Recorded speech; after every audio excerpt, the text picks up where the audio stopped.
Yes, women write about women from the early 20th century. Muslim women like the Begums of Bhopal played a notable role in promoting education among women. They founded a primary school for girls at Aligarh. Another remarkable woman, Begum Rokeya Sekawi Hossein started schools for Muslim girls in Patna and Calcutta. She was a fearless critic of conservative ideas, arguing that religious leaders of every faith accorded an inferior place to women. Next. In the later part of the century, schools for girls were established by the RSMSSB in Punjab and Jyotirao Phule in Maharashtra. Next, by the 1880s, Indian women began to enter universities. Some of them trained to be doctors, some became teachers. Many women began to write and public their critical views on the place of women in society. Next, Tharabai Sindhe, a woman educated at home at Pune, published a book, Comparisons Between Women and Many, criticizing the social differences between men and women. Next, Pandit Ram Bhai, a great scholar of Sanskrit, felt that Hinduism was oppressive towards women and wrote a book about the miserable life of upper caste Hindu women. She founded a widows' home at Pune to provide shelter to widows who had been treated badly by their husbands' relatives. Her women were trained to so that they could support themselves economically. Next, once a woman's husband has died, isn't a woman's life as dear to her as yours is to you? As a if women are meant to man to of something different from men altogether, made from dust, from earth or rock or rusted iron, whereas you and your lives are made from the precious gold. You are asking me what I mean, once a woman's husband has died, what's in store for her?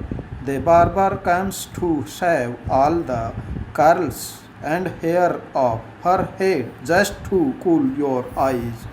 She is shut out from going to weddings, receptions, and other auspicious occasions that married women go to. And why all these restrictions? Because her husband has died. She is unlucky. Ill fate is written on her forced her face not to be seen. It's a bad omen. Next. Needless to say, all this more than alarmed the Orthodox. For instance, mainly Hindu nationalists felt that Hindu women were adopting Western ways and that this would corrupt Hindu culture and erode family values. Orthodox Muslims were also worried about the impact of these changes. Next, as you can see, by the end of the 19th century, women themselves were actively working for reform. Next, they wrote books, edited magazines, founded schools and training centers, and set up women's associations. Next, from the early 20th century, they formed political pressures groups to pass through laws for female suffrage, the right to vote, and better health care and education for women. Next, some of them joined various kind of nationalist and schoolist movements from the 1920s. Next, in the 20th century, leaders such as Jawaharlal Nehru and Subhash Chandra Bose lent their support to demands for greater equality and freedom for women. Nationalist leaders promised that there would be full suffrage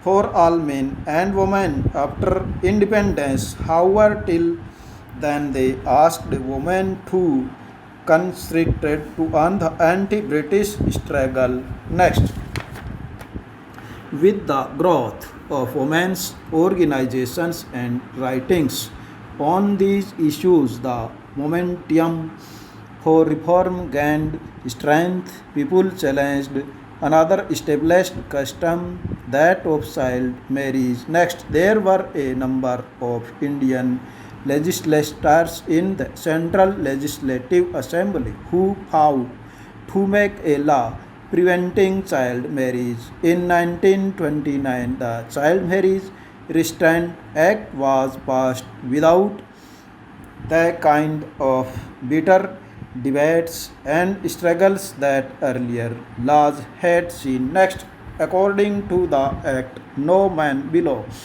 the age of 18 and woman below the age of 16 could marry. Subsequently, these limits were raised to 21 for men and 18 for women. Next, this is a picture of a child bride, and in the beginning of the 20th century, did you know that even today over 20% of girls in India are married below the age of 18? Next, caste and social reform. Some of the social reforms we have been discussing also criticized caste inequalities. Ram Mohan Rai translated an old Buddhist text that was critical of caste. Next, the Samaj adhered to the tradition of bhakti and the believed in spiritual equality of all castes. In Bombay, the Paramahansa Mandali was founded in 1840 to work for the abolition of caste. Next, many of these reforms and members of reform associations were people to upper caste. Often in secret meetings, these reforms would violate caste taboos on food and touch and add effort to get rid of the hold of caste prejudice in their lives. Next, there were also others who questioned the injustice of the caste social order. Next, during the course of the 19th century, Christian missionaries began setting up schools for tribal group and lower caste children. Next, these children were thus equipped with some resources to make their way into a changing world. Stop.